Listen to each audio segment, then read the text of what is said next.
Welcome to the Learning Pines YouTube. We hope this video helps.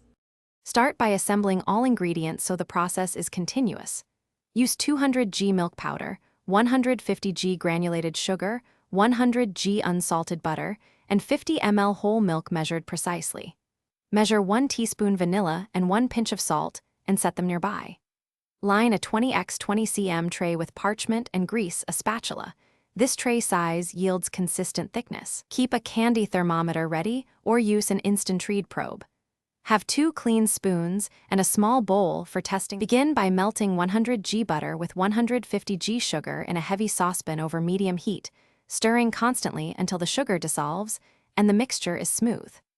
Bring the mixture to a boil and cook to 120 degrees C, 248 degrees F, on a candy thermometer for a firm toffee. Test a small drop on a cold spoon.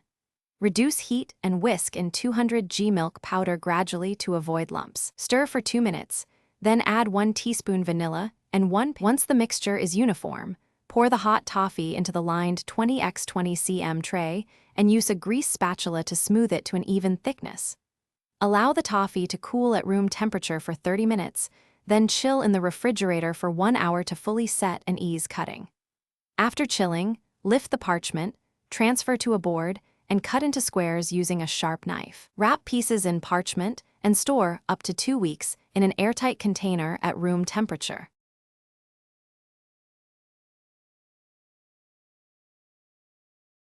Thanks for watching. Consider subscribing if we helped you.